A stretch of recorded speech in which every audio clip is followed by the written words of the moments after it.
안녕하세요. 비욘드 스페이스 김민수입니다. 목소리 잘 들어간다. 잘 들어갑니까? 목소리. 목톤 좋고 사실 그 머리 음. 조금만 눌러봐.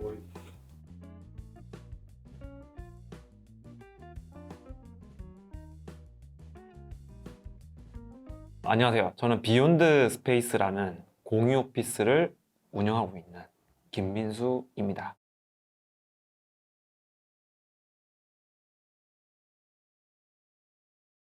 저는 이 사업을 작은 규모로 하고 있습니다. 지금 이 영상을 찍고 있는 이 공간은요, 저희의 첫 번째 공유 오피스의 미팅룸입니다.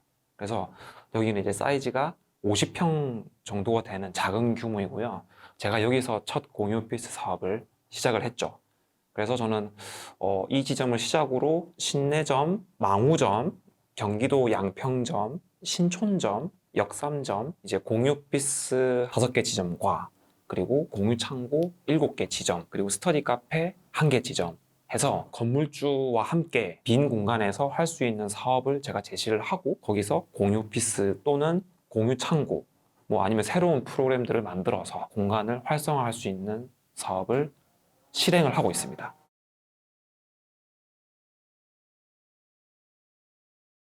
공유 오피스는 혼자 일하시는 분들이 사무실을 구할 때 가볍게 사무 공간을 쉐어하는 공간입니다. 그래서 보통은 이제 이 사업은 집 근처에서 많이 이루어지고 있고요. 대형 브랜드들도 서울의 중심가에 많이 있어요. 그래서 저희는 그런 대형 브랜드들보다는 조금 더 낮은 가격으로 이 사업을 실행하고 있습니다. 이 사업을 시작하게 된 이유는 정말로 솔직하게 얘기를 해서 건물주 쪽에서 먼저 제시를 해줬어요. 중랑구 신내동에 건물주 분이 빈 공간이 있는데 이 빈 공간에서 할 만한 사업을 제시해달라 라는 요청을 먼저 받았어요. 그래서 제가 그때 공유 오피스라는 존재를 알고 있었거든요. 도런필 대표님과 제가 대학생 시절에 일본에 갔을 때 일본에서 공유 오피스를 처음 봤어요. 그때 시부야에 가서 코바라는 공유 오피스를 처음 경험을 했죠. 그래서 저도 나도 서울에 내 상가나 공간이 있으면 공유 오피스 사업을 해보고 싶다라는 막연한 꿈을 가지고 있었는데 마침 건물 쪽에서 공간을 제공을 해줘서 당장 실행을 했습니다. 그래서 2018년도에 사업자를 내고 회사를 그만두고 바로 시작을 했죠. 그래서 지금까지 이어져 오고 있습니다.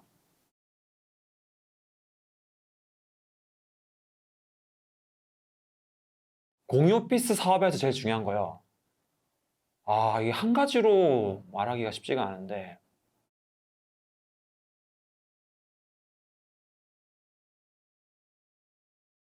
공유 오피스 사업을 하면서 가장 기본이 되는 거는요, 책상과 의자입니다. 사람의 몸에 닿는 제품들이 제일 중요해요.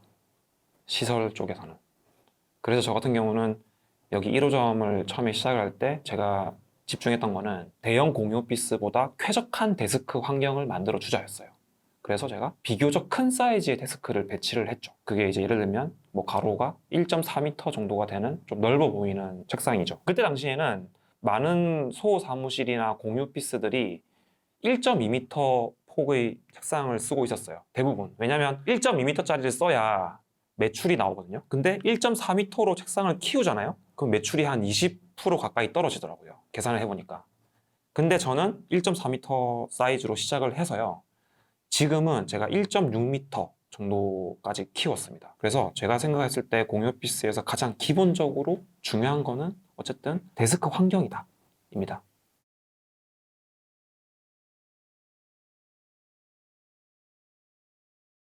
요즘에 제가 데스크 환경을 많이 참고하는 거는 유튜브예요. 유튜브에 데스크 테리어라는 단어가 많이 돌더라고요. 그래서 그 데스크 테리어 검색을 해보시면 집에서 재택근무를 하시는 분들 중에서 약간 내 방을 큰 돈을 들여서 꾸미시는 분들이 있습니다. 간접등부터 시작을 해서 비싼 데스크에 모니터 암을 설치를 하고 전동식 데스크를 하기도 하고요. 근데 보면 오히려 데스크 가격은 저렴한데 의자가 비싼 제품일 때도 있고요. 그래서 저는 최근에는 유튜브에서 참고를 많이 해요. 제일 최신의 소식들이 많고 오히려 다른 공유 오피스나 다른 사업장에서는 참신한 건 없어요. 요즘에는 라운지 같은 거는 참신한 게 많아요. 예쁜 카페, 뭐 호텔, 그런 응접실 같은 공간은 저희 주변에 되게 참고할 공간들이 많거든요. 근데 데스크 공간은 좀 괜찮은 곳이 별로 없는 것 같아요.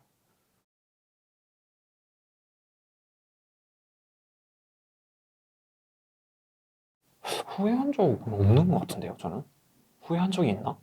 아, 그런 건 있죠. 제가 촬영을 하고 있는 이 저희 비욘드 스페이스 1호점 같은 경우는 제가 책상의 배치를 4번 정도 이동했어요. 처음에 어떻게 했냐면 대형 공유 오피스처럼 개방된 공간을 따라 하려고 파티션이 없이 완전히 뻥 뚫린 공간을 만들었었거든요.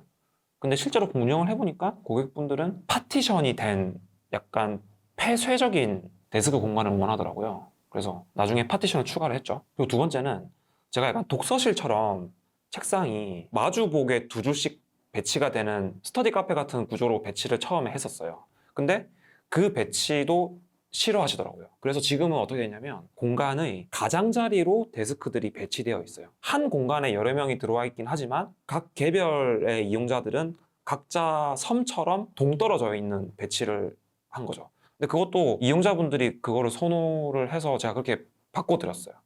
그래서 그런 배치에 대한 부분은 제가 처음에 생각했던 것과 현실은 많이 달랐다. 그래서 우리가 보면 이렇게 되게 멋진 공유 오피스 인테리어 같은 거 찾아보면 되게 개방되어 있는 공간들이 되게 많긴 한데 실제로 공유 오피스를 이용하시는 분들은 내가 뭐 공간도 쉐어하고 인터넷도 쉐어하고 프린터도 쉐어하고 미팅룸도 쉐어하기를 원하지만 내 데스크의 바운더리는 폐쇄적으로 좀 갇혀 있기를 바라시는 것 같더라고요. 그건 제가 처음에 예측을 못했던 부분입니다.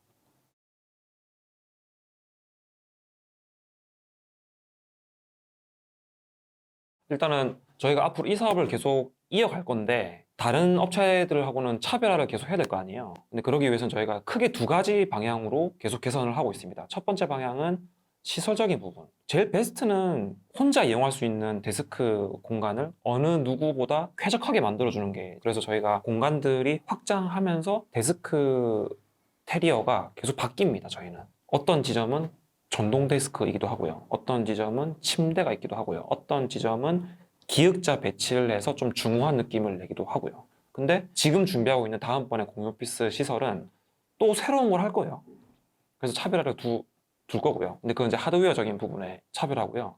이제 소프트웨어적으로도 차별을 둬야죠. 기본적으로 공유 오피스라고 하면 처음에 고객을 만나고 인사를 하고 공간을 소개를 하고 계약서를 쓰고 와이파이 비번을 알려주고 커피 머신 사용법을 알려주고 뭐 이 정도까지가 보통인데요.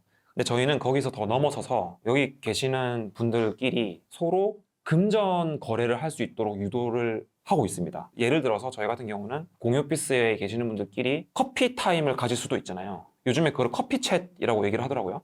커피 챗을 하기 위해서는 어쨌든 내가 한 번은 용기를 내서 상대방에게 약속을 잡아야 되잖아요. 근데 그 약속을 잡는 과정에서 서로 낮은 금액이라도 비용을 지불한다면 서로 쿨하게 약속을 이행을 해줄 것 같았어요. 그래서 지금 저희는 그 플랫폼을 만들고 있습니다. 그래서 저희 오태준 매니저님이 그걸 만들고 있고, 그래서 그쪽으로 그 2가지 방향으로 계속 이 사업을 확장해 가려고 합니다. 마지막으로는 저희가 뭐 유튜브나 뭐 네이버 블로그나 뭐 브런치나 이런 데로 저희의 창업 이야기를 많이 실다 보니까 뭐 영상이 됐던 텍스트가 됐던 저희한테 공유 오피스 운영에 어려움을 겪고 있거나 공유 오피스를 창업하고 싶은데 어떻게 해야 될지 몰라서 연락 오시는 분들이 되게 많거든요. 그런 분들한테 제공할 수 있는 콘텐츠들은 꾸준히 제작을 하고 있었고요. 근데 운영이 잘 되지 않는 공유 오피스를 위해서 저희가 운영이 잘 될 수 있게끔 도와줄 수 있는 패키지 프로그램도 만들고 있어요. 예를 들어서 저희가 만든 플랫폼에 다른 공유 오피스 브랜드가 참여할 수 있게끔 요금제를 만드는 것도 그런 것 중에 하나고요. 그래서 그런 창업자들도 저희한테 콘텐츠를 구매할 수 있는 걸 만들고 있습니다.